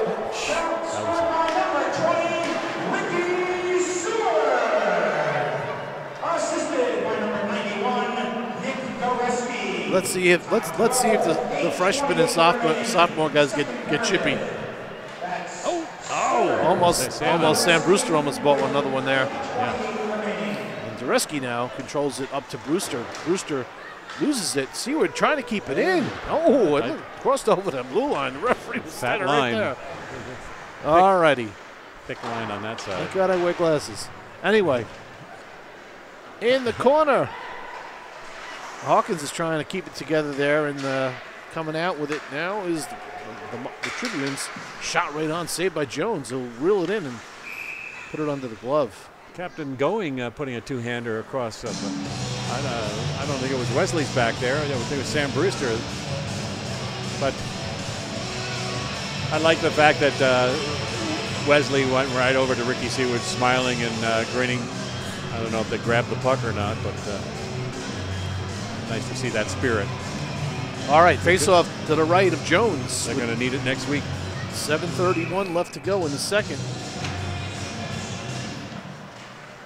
And someone lost a stick out there. Bodies flying. Yeah. This is Cassiati now, breaking in wide. He's controlling the puck, trying to get it to Kotkamp. Casano now to the point. Over to passing here, fellas. Casely. Nice little play here. Keep that puck alive, trying to beat the checking. And Casely's stepping in here. Ryan tried to sweep it back out on him, but he couldn't, just couldn't. 2-on-2 into the Seward zone. Shot right on, slap shot. Saved by Jones. Picked up. And out into the neutral zone comes Dan Casano with the puck. He's got Ambrose coming with him. Ooh, that was Casano to Ambrose. Back to Casano! Nice play there. Almost made it happen. Jamie Rafis now down to Dan Casano. He gets dumped by Young. And Young behind the net now trying to control it. He just chips a soft one up the boards to a streaking number 17, Anticcioli. This is Jones now flipping it out. Oh, and a giveaway off the boards. Bad bounce off of Casano. A save! Oh, a Petruris save and a deflection right back to a Seawolf player where it was streaking Monroe player for a top in. You just can't make it up. Brendan's having a lot of success here, and a lot of luck is going his way. Yeah. With one comes the other, or is that the expression? Or one makes the other. Exactly. Yeah. Sometimes you get the bounces, you know, then sometimes you really get the bounces. All right, this is Boyd over to Turgeon now. And Turgeon making a move and getting in. Over to Boyd. He's in and oh! And Pappas was just, I don't know whether Pappas was in his way or they were just both in the same lane. Maybe they Bounce it out. That's a good deflection by Boy. Boyd down low, and this is Foster trying to control it. Can't do it. And shot right to the net, picked up by Foster now as it was deflected. And he just hoists it up and gets it all the way down. Turgeon just owns his space. He just wields his arms around, wields his stick around. Said, this is my space right here. He's in control. Good shift there by that line for the Monarchs, for the Monroe Tribunes. I wanted to call them Monarchs so badly today. I just had to get that in there. But anyway, to the right of Jones, facing off is Underhill against Collins for the Seawolves. And, shot by Underhill on that little bit of a squirm there. And trying to get a deflection there with Sanders. Picked up by Lopes. Kind of an ill-advised pass, just getting the puck through the neutral zone. You usually keep going.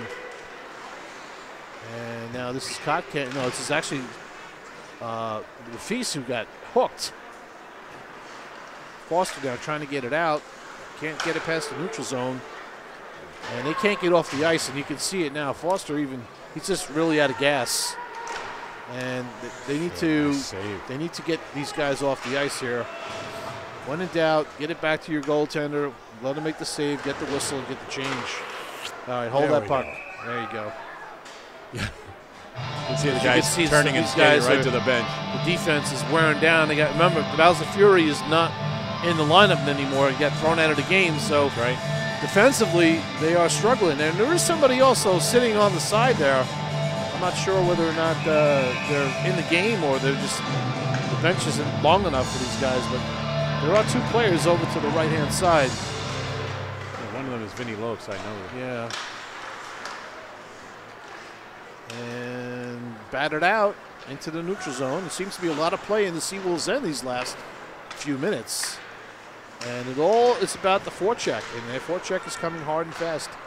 Seawolves are playing in a kind of a... Took his eye off it. Very, very complacent way of playing, and this may come back to burn them a little bit here if they're not careful. I sense the step up of the intensity of Monroe College. Whoop, and there's a takedown and no call. You know, that's a typical play that a good player, a smart hockey player will make because they can get away with it. The referee's on the other side of the ice. They just put a stick into the back of the leg and push. Coming in now. 2-on-2, down low. Freely's got it, and he'll try to get it out to Seward, but Seward can't get it out either. Seward's got it now. He's looking for help, but he's getting checked from behind. Yeah. And you can't hold the puck that long. That's a good play now to get it in. This is Freely in 3-on-1 to Seward, who shoots. He's hot. Oh, and he's off the glove. 1, 2. Yeah, very closely. Casey was in, and then he backed off. There's another shot. Oh, off the crossbar. Jones is having the luck of the day here. And this one is dumped back in and controlled by Scott Casey. He gets it over to Seward. And Seward's trying to get it out, but a lot of pressure. I think there's a sense that the Seawolves might be suffering a little bit on D, and there's a lot of pressure being put on both on the defense right now. Yeah. And you got to remember too, Seward has not played a lot. So he's putting a lot of minutes in today. Right. And that doesn't come easy, when you play in the game situation. All right. In a semi-strange position. Right, exactly. And playing defense to boot. Bad enough to try and go off to wing or center him. Or as the Canadians say, to boot. Anyway, coming up through the neutral zone is a big line out there. Boyd. Nice play by Pappas to keep us to stay on side. But now you got three forwards trapped. And Kotkamp breaking in. Nice play. Try to get it over to Cassiotti. He's checked off the play. And still battling. Around the boards it goes. Picked up by Jamie Rafis. Rafis down low to Cassiotti. Cassiotti trying to find Cassano breaking in. And he shoots. Oh, that's off. That's off the moorings again. Well, 2 minutes and 8 seconds left to go in the second period. As advertised, it's another good game. It's fun. I mean, people are getting their money's worth. A big crowd here today. Yeah, it is a big crowd. I mean, 2 nights in a row. I was last night and today. Just very, very big crowd here. I'm glad. Right. It could be a box office record this weekend. Absolutely. Almost. All right. Unfortunately, I'm glad the band didn't show up today. They wouldn't have any place to sit. Yeah, they'd have to be doing it down on the floor. All right, 2-on-1. It's a 2-on-1 opportunity. And who's coming? Pappison. Oh, and Turgeon took the shot. And Jones got a piece of it with his glove. He was aiming that low corner. This is Cassiotti now breaking in for the Seawolves to Kotkamp. Kotkamp's shot's deflected. He picks up his shot behind the net as the goaltender lost the stick. Oh, boy. And Foster's trying to get it over to someone who can get a shot down low. Defenseman and he's gave got him the stick. Yeah, defenseman gave him the stick. This Cassiotti now controls it. And that puck, there we go. hit the guy in the foot, hit Kuhn in the foot, and it tripped him. All right, Jones gives it over to Rafis with 1:15 left to go in the second. And Rafis up to Cassano. Cassano cross-ice pass to Foster. They just backhanded all the way in. Got the zone and dumped it. Yeah. Got a good line change here. And under a minute to go in the second period with the Seawolves up 3-0. This is Seaward now over to Barry. Barry's pass off the stick of Lopes, who goes in hard and puts his body check on Martinson, and the puck is out. This is a nice play here by Barry to keep that puck from going through the neutral zone. And Collins just bangs it all the way back in. We were under 30 seconds to go in the second period. Barry controls it for the Seawolves over to Seward. Seward's pass to Montgomery off the mark, but nonetheless, swept around. Nielsen made a play on the puck, and Barry will try to keep it in, get it over to Montgomery for maybe one last shot, but Montgomery's knocked off the puck. 7. We're down to the last 5 seconds of the second period. Boom. And that'll do it. All right, so we're at the end of 2. We've got a 3-0 score, a little skirmish here. Busick and little Kevin Barry. We'll get together here. They swiped at each other, back of the leg. Looks like Busick wants to play a little patty cake, but you know, we've got a close game on the shots on goal at least, with Monroe up by 3 shots, but on the scoreboard it's the Seawolves up by 3. Right. It's we mentioned that it for just a few bounces here and there, it would be even a little closer. Yeah, and I think that Brandon Jones is also doing a decent job for the Seawolves today. Besides having some luck with the posts and the crossbars, but definitely doing an exceptional job in nets for the Seawolves today. So here we are, getting ready to go into the third period after our break, and the Seawolves holding court with a 3-0 lead. And we hope you're enjoying the game today as we're here for Angela's house as well.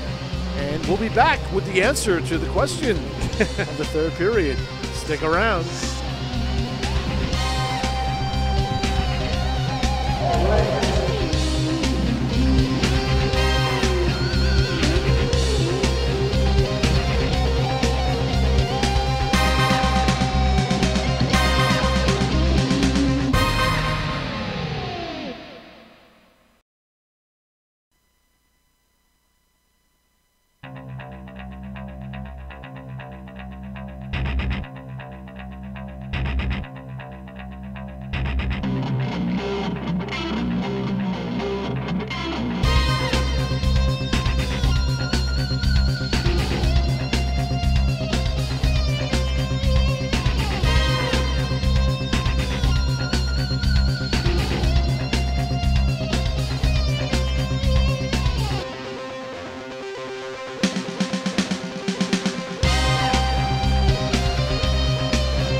Welcome back to Seawolves Hockey Live as we get ready to start the third period.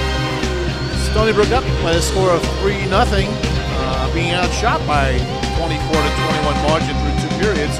But Lyra, I sensed a little bit little bit of a resurgence in Monroe in that period.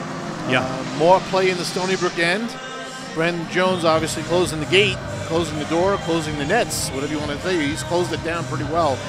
But because of the loss of Bowser Fury in that period, lots of stress on the defense. Boy, you're not kidding now. They didn't dress that many to begin with. And, right. So we'll see what happens here. They came out a little chippy. The elbows were up in the first period. The second period, it was more of the slash and grab. But so we'll see how this third period goes. So as Jim Aratano uses that strong baritone voice. Yeah, no. I don't know whether it's the baritone voice or the wireless mic. I don't know. He might have put a new battery in. He's scorekeeper, announcer, penalty keeper, sound effects guy. Yeah, he's great. He's great to have down there. I tell you, more than anything, he's enthusiastic, and he's been doing it for a little bit for some teams other than the Seawolves. So it's good to have someone. Yeah, I think he does it for the junior team here and as well. So we're going to get ready to get started here. Be interesting to see what the message was in between periods from Coach Garofalo to the men, who have to now play shorthanded by at least one defenseman. And they'll start the period with Cassano, Cassiati, and Catcamp. They'll go up against Pappas, Boyd, and Turgeon. On D will be Seward will start on D with Barry, and it'll be Kuhn and Martinson.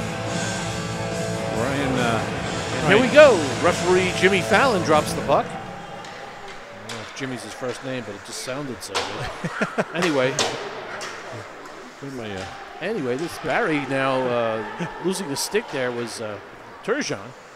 And Barry now kind of control it. It's Turgeon almost took it away from Barry. Seward now, who, again, we know this is not a normal position for him. He does not normally play defense, so he's being the man today in playing that position. All right. This is Cassano now, cross ice to Barry. His forecheck keeps coming in on the Seawolves here. Kotkam controls it now, gets it across to Cassiati in the neutral zone to Cassano. And Cassano will jump in, and Cassiati will go after it. That's going back there. Back to Cassano. Cassano rips it on goal, and a save by Nilsson. I just got a text from Mrs. Fallon. She said her son's name is Keith. Jimmy Fallon is, yes, the famous talk show host. Keith Fallon is the referee tonight. I didn't know whether it was true or not. I know that Fallon's a hockey fan too. Maybe I just thought he might have slipped in here today and put the stripes on. That'd be great. But it's Keith Fallon, yes, for all you Fallon fans. And right back to going, a shot right on, the save by Jones. He had to be ready for that one. That would be quick. And this is Ambrose now, controls it all the way around the boards up to Sam Brewster, who's trying to punch it out and can't, but now got some help from Casely, got it out. His Hawkins, a 2-on-1. Hawkins rips it off the post. Going for that upper corner. Had Dureski, but Dureski was kind of covered on that pass, so Hawkins took the shot. Why not? And that's dumped in by Dureski as they'll go for a change now. 18:24 left to go, and that puck is going to squirt all the way down into the Seawolves end. It'll be icing. No icing. Whoa. I don't know why no icing. But must be, I think the linesman's a football fan. Could be. All righty. And puck is kept in momentarily. Now clipped out. It's a 2-on-1 coming in here. Shot. No. Shot pass. And a rebound goal. They finally scored. Sanders. Late to the party, popped it in there. Andrew Sanders actually Cameron Randall's popped it in. I apologize. Yes, a couple of names we have not heard much of today. And it was only a matter of time before we saw that coming because, again, the defensive play, there's no excuse. You have to be solid on defense in order to prevent these goals from going in. And, you know, you got Rafis and Foster out there who are defensemen and need to make stronger plays out there. Cam Randall's another California boy. So he's got some wheels, and he was there. This is Lopes now coming in. Lopes pulls up, trying to get it over to Collins, but again, you got to make smart plays. You can't send pucks where traffic is. You got to look where the traffic isn't. Picking it up is Foster now behind the net. And it's a 3-1 game, and this game is not over yet, not by a long stretch, especially by the way the Monroe team has played over the last couple of periods. Lope's trying to get it in. He can't do it, and he's being harassed there by number 17, Anticoli. And now through the neutral zone, number 19, Lehman bounces it in all the way around. And back behind the net now. Again, one man out in front of that net. My team was wide open. Defenseman was not on him. And now it's picked up here by Feast, trying to make a play to Freely, who's in. And Freely's knocked down, but he does his job to keep that puck deep. Back out to the point. This is Seward. Controls a shot right on and a save. Good shot by Seward, is skating away from the puck and shooting it against the grain. Getting a nice shot on goal. Nielsen with the save. Well, I'm sorry to see Brendan lose his shutout. Hopefully it's not. I had an old coach who said the first goal is like the first pickle in a jar. It's the tough one to get. The rest come easy. Yeah. So hopefully that's not true in the Seawolves case. All right, that puck is tapped out to Turgeon now. He's breaking across the middle. Nice play over to Pappas. Pappas is looking for a play, trying to get that wide tip in from Boyd, and was just late getting there. All right, this is Barry now, and he controls it and sends it around the boards. Trying to control it there is Freely, but he can't control it. Out to the point. Kept it nicely by Number 8 with a Holcomb. shot, and the shot was right on. Another shot just whizzed by wide. And now controlling it, having their way here, is Monroe is really putting the pressure on here. The fourth line needs to get off. They just swarming. Seem to be a little staggered and slow. Hold it there, Brendan. There we go. Jones makes the save, and Cassano, Cassiati, and Kottkamp get back on. Seems to be a little bit of resurgence in the Monroe game here. Seawolves seem to be just complacent in the way things are going, but trying to get by with what they have on the ice and should be able to do it, but remains to be seen. This is... Still can't get the puck out. This is going now. Controlling it down low. It seems to be a lot of indecision out there on certain defensemen. I don't understand why this indecision was not there before the break. Yeah. And I'm not going to point fingers or anything, but I think for the coaching staff, it's got to be obvious. They got to see it. Yeah. All right, face off to the right of Jones, and win by the Seawolves, and this is Kottkamp now skating out with Cassiati. He dumps all the way in, chased down by Kottkamp, and Ryan Kottkamp trying to control it. This is Cassano. Kept in nicely. This is Cassiati going to the net. Oh, good save there by Nilsson. And coming out, number 6, that's Busick, using his size. He's pushed off to the side by Casely, all the way around the boards. Here comes Kottkamp trying to come out. He does. He gets it to Cassano. Dan Cassano coming in. He's got Kottkamp trailing the play. And a shot and a rebound and another rebound. We got a call coming here with the net off the moorings. I thought there was a penalty going to be called, but no penalty called.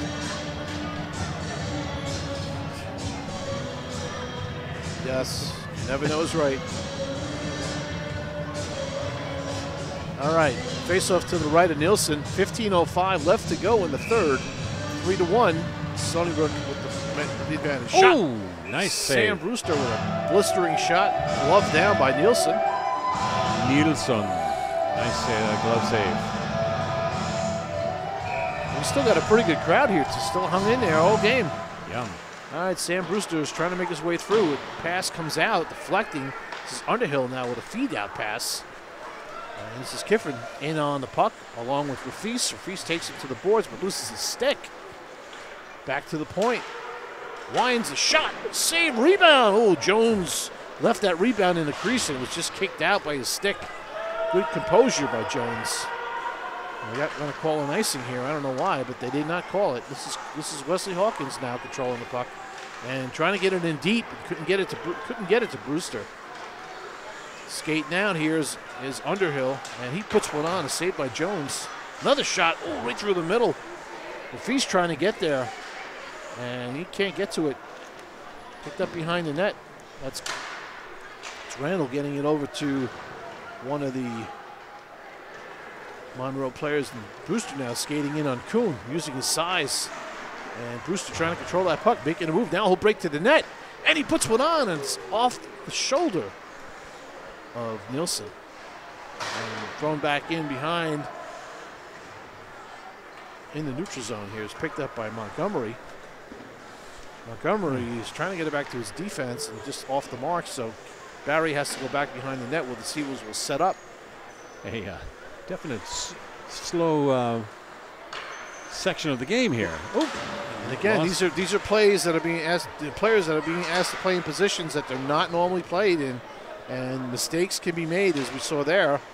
Seawolves not able to control the puck and almost losing it, but recovering. So a little bit of some nervousness, some tense moments here, but the Seawolves are carrying the puck through the neutral zone. This is Montgomery now, and Montgomery loses the handle, and that puck is hoisted out. Leo, good time to talk about your question. Let's get the answer to your question. Well, yesterday we had the captains of the NHL, and we had Ryan Callahan and Brian Giunta as the answers. This part of the world, this part of New York, is famous for a couple of captains of industry. George Eastman, founder of Kodak, and also grandfather of Linda Eastman, Mrs. McCartney. Kristen Wiig is also from Rochester, one of my absolute favorites, captain of comedy. And then we got Cab Calloway and Chuck Mangione on the music front. Hey, how about that? Two massive influences on the industry of music. All right. And more coming too, a little later on. But those are the answers. It's just a nice little bit of information about the home of the Monroe Community College Tribune. Good to know that. Good to know that. All right. This is Barry carrying up for the Seawolves, hoisting it through the center ice area, and it's picked up by number 20. That's Wheeler, and now it's Pappas coming in. He drops it to Boyd, takes that shot, and it's high and just misses wide. It was deflected. He loves that. He loves the right corner. Wrist shot. Oh, we got two men out in front here, wide open, and Gervasi getting back there to cover. Defensively, this seems to be an issue because, again, like we said, Ricky Seaward is filling in. He's not normally a defenseman, so he's going to be out of position on occasion, and that was one of them. Wow. All right, across we go to Wheeler. Wheeler gets it over to Boyd, and Boyd tries to make a move here and take a shot, but it was swept away by Gervasi. This is Barry now over to Seaward. Seaward's pass out to nice breakout. Freely. Here we go. And Freely's in one-on-one, makes a move, tries to get around a defender or two, and he's bounced off the puck and off the stick. Lost the stick on the play, but he's back in the play. And out comes Monroe. And this is Casely now. Casely up the boards and out of the zone into neutral ice where Young controls it and shoots it right back in. It's hit by a high stick, but no call here. Ambrose is trying to get around his check and gets his body in front of the puck and trying to get it out. Struggling mightily here are the Seawolves, trying to get any type of defensive flow. One other connection between Long Island and Monroe County is Catherine Bloomer, who invented short pants-like underwear for women, better known as bloomers.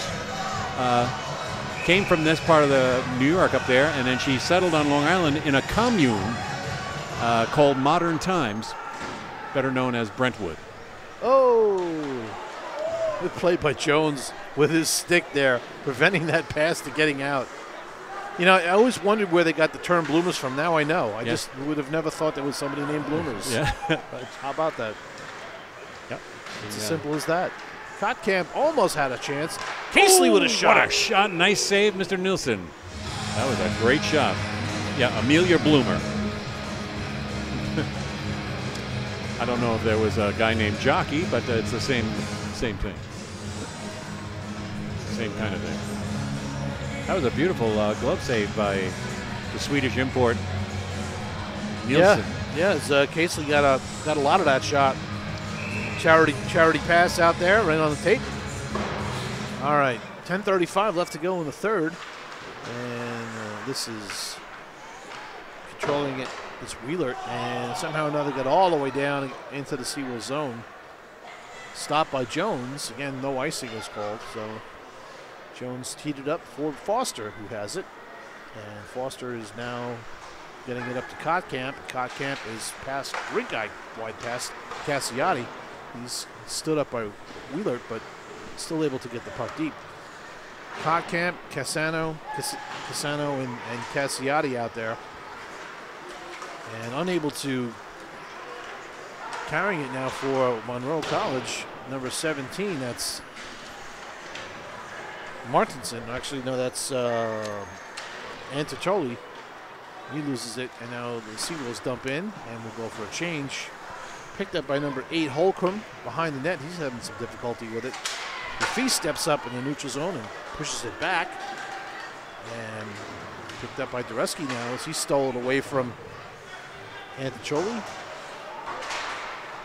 Hawkins now is getting to this neutral zone mucking play. And thrown back on goal to Jones, who controls it and holds it for Seward. Seward's pass up to Brewster. Brewster skating up through the neutral zone with some speed. He'll dump cross corner. Picked up by Hawkins. Actually just dumped it right back to the point. Hawkins does pick it back up now, and Barry pinches in on the right-hand side, and he's got the puck. Throws it deep to Reski. And it's shot around to Hawkins. It seems like the play's just gotten really unhockey-like. That's the way I can put it. It's kind of like defending, which is, part of the game here. When there's one team that's got to score, they want to sit on a lead, and there's another team that's trying to get in and can't do so because the defending part of it is, tough to beat sometimes. Yeah, it's resembling our New Year's Day mayhem. Right, and there's a little rust, maybe for both squads. His Lopes breaking in hard and trying to get a deflection up, but got control of it again. He's got it down low. He's got Collins, who almost got one in, but there's going to be a penalty now. Collins wanted to ding that right in. He would have if he wasn't being hooked from behind. Goins is going to go, and now he's getting, what's happening here is there's some words coming back from Kuhn. Fallon doesn't seem to be throwing Kuhn out of the game for some comments where he threw Balzafury out, and from what I understand, Balzafury really didn't say anything to Kuhn, to the referee. The referee actually said something to Balzafury first. Wow. This is a story that we got downstairs. So maybe he was baited, I don't know. But the bottom line is there's another penalty there that could have been called that wasn't called. So for the most part, the referee is keeping the whistle in his pocket for the most part, unless it's a blatant call, which was that one that was a knockdown in front of the net and a scoring opportunity. Nick Dureski wanted a cross-ice pass right there, and unfortunately, a guy in a dark shirt had his stick in the way. Those of you who are watching at home, if you saw that, our next broadcast is January 19th at 8:30 p.m. Saturday against Westchester, not Westchester, but Westchester. Right, that'll be a division game. I'm sure I think Westchester is in their division. There's a shot that goes sails wide from Montgomery. I don't think Nilsson saw that, but he heard it. He got behind him. No look pass behind the net there. Dureski trying to get it. Now Lopes has it. Lopes is controlling it, and he'll get it up to the point to Collins. Collins rips it high, and it's off the stick of Nilsson. Picked back up by Lopes. Lopes over to Montgomery. Up high, now down low. Dureski gets it to Brewster. Brewster taps it to Lopes. Lopes gets it, and he's behind the net over to Sam Brewster. Brewster, cross-ice pass high to Collins to Montgomery. Montgomery back to Collins. A one-time shot down low. It skips into off the deflection of the stick. Nilsson had his stick down. And that Saturday night game against Westchester is also followed by a Sunday game, 3:30 in the afternoon in Butte. Right here in the beautiful Rinks Complex at Hop Hog, Long Island. 3:30 on the Sunday, huh? Yeah. Interesting.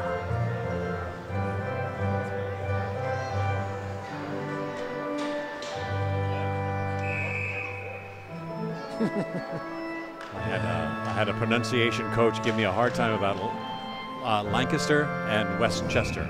It's not Lancaster or Westchester. Right. Lancaster. And if you talk to people like from the West Coast, like who are from Oregon, it's not Oregon, it's Oregon. Oregon.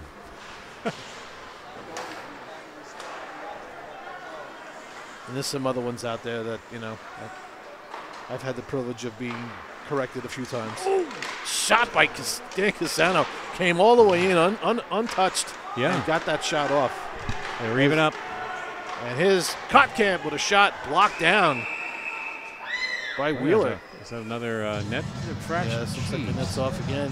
These goaltenders are probably not very happy with the fact that they pop off that easy. Well, you know, that brings to mind that the fact that super glue was invented in Monroe County, and they should stick it right on the ice right there and keep those nets in place. How about that? Super glue. Yeah. Guy was trying to come up with a polymer for the lenses in Kodak Labs, and just wouldn't harden. No. It was just too... Oh, this is a breakaway here for guess who? Oh, and a save. Turgeon on a breakaway, and Jones stones him. Yep, that was amazing. This is Dan Casano now on a semi-breakaway, and Casano's in the pass to Rafis. Knew somebody was coming. And a save by Nielsen. And again, it was Rafis who took the shot that got blocked by Turgeon, who had a chance for a little redemption there. But, man, Dan Turgeon in on a breakaway all alone, going 5-hole all the way, and Jonesy closes it down. So we should probably give a mention of his name. Harry Coover accidentally discovered cyanocrylate. Crazy glue. Gotta love this stuff. Lots of inventions are mistakes, by the way, just so you know. Lots of them. That's another 2-on-1 now. Now this is, look at that. Look at that play. That was shot by Boyd that got deflected. Now a wind shot, wrist shot, slap shot from the point from Kuhn. Another shot. As Seawolves are having some difficulty here once again trying to get out. And another deflection shot as just the puck just keeps coming. Oh, there's a slash. No call here. As Seaweed was slashed out of his hand by Boyd. Come on, Sarge, get it out. Now this There is we go. Hawkins dumping it out through the neutral zone and trying to get that puck back. Hawkins got to use your glove there. That puck has got to be in your glove and moving it along. All right, this is Barry now. And Barry just should dump it in deep. He actually gets a shot on goal. Yes, many creations are mistakes. I'm sure that's what my 42-year-old mother said to the OBGYN. Oh, my goodness. And we got 4:43 left to go in the third. Third period is just flying by. The Tribunes are doing an outstanding job out shooting the Seawolves. Oh, yeah, we're hanging in there, and it's plenty of time. There sure is. All right, face-off. It's won by the Tribunes, and it's all the way around, and it's still in the zone there. Haney now battling down there, along with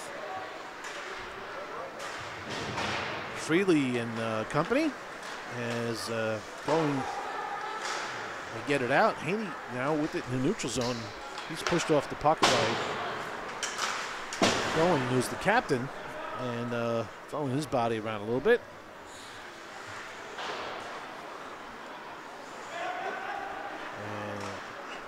We're digging. This is Busick skating now, and he's watched by Gervasi. Puck is turned over. Haney gets it, and he tries to push it through, but puck's still in the neutral zone.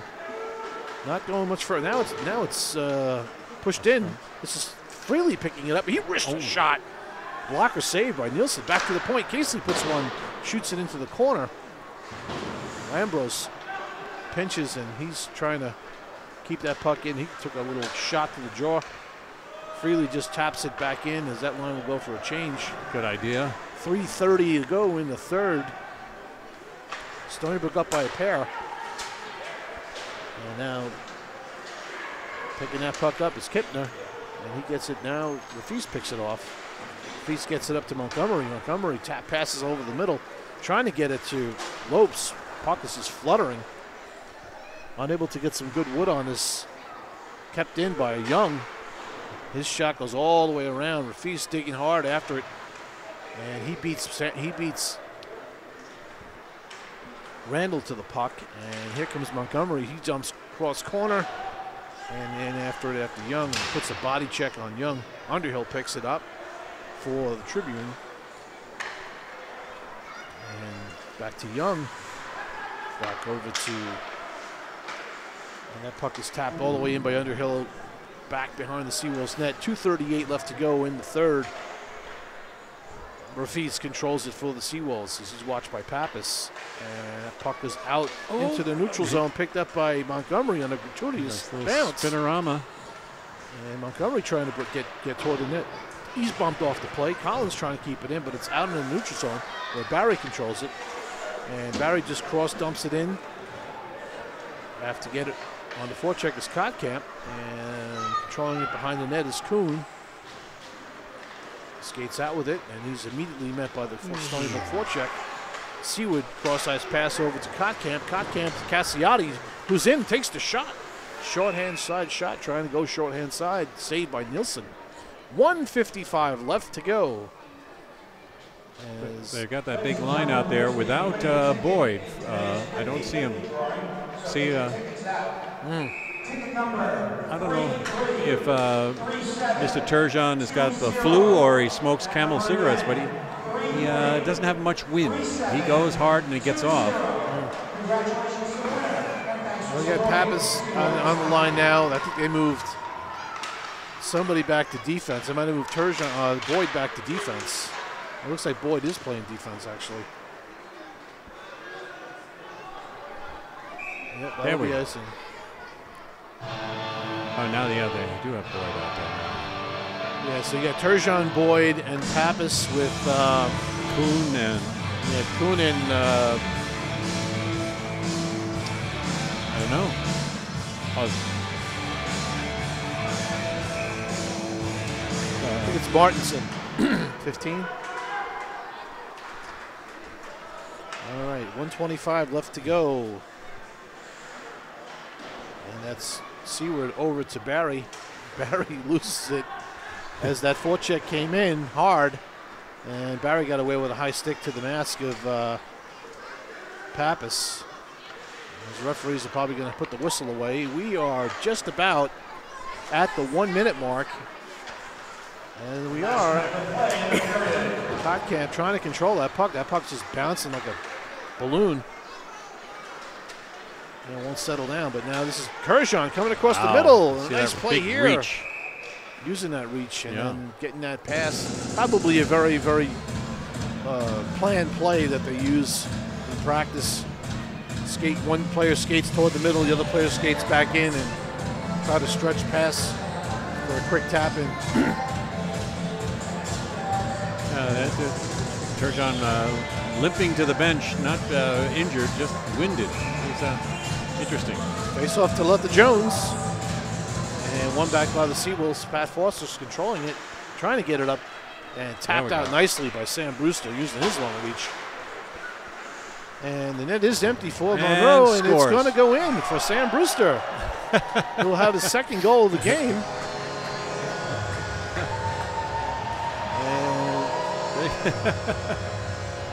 And that's not what usually happens when you're trying.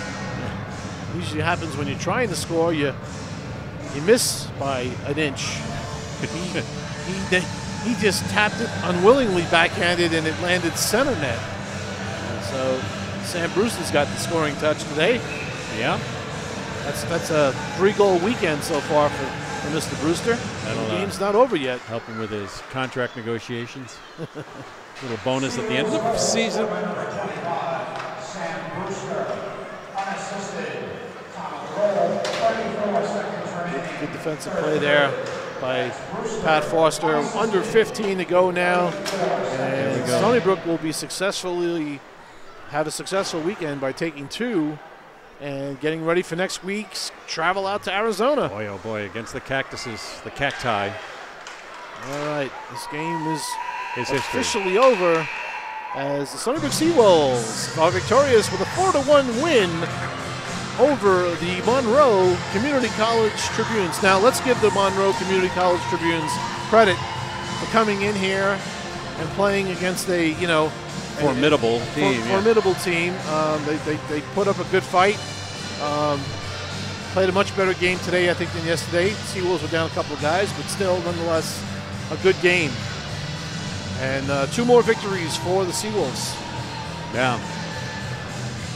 We're now 10, 11, and 8. Yeah, that's a nice little cushion they're giving themselves. But like you say, this is a warm-up for next week. Yes, it is a warm-up for next week. As you know, next week they will be facing some tough competition. I wonder if we'll be able to watch the games at all, if they're going to have them on broadcasts. But if you're able to all right, so if there's a link, our producer will be sending it out to Stony Brook, facebook.com/Stony Brook Hockey. And the link will be there if there is one. Other than that, we'll be back here on January 19th. Yep. And Westchester. Against Westchester. It'll be a double weekend. Again, 2 games on the weekend, Saturday and Sunday. So we will bid you all, as the Stony Brook team salutes the crowd, what's left of it. There was a big crowd here today again. Yeah. We thank you for tuning in and watching, and we look forward to seeing you again in a couple of weeks. So until then, Andy Vignani, Leo Leary, on behalf of Trevor and our cameraman Kevin, we wish you all a very, very happy New Year. Yeah, here we go. See you soon.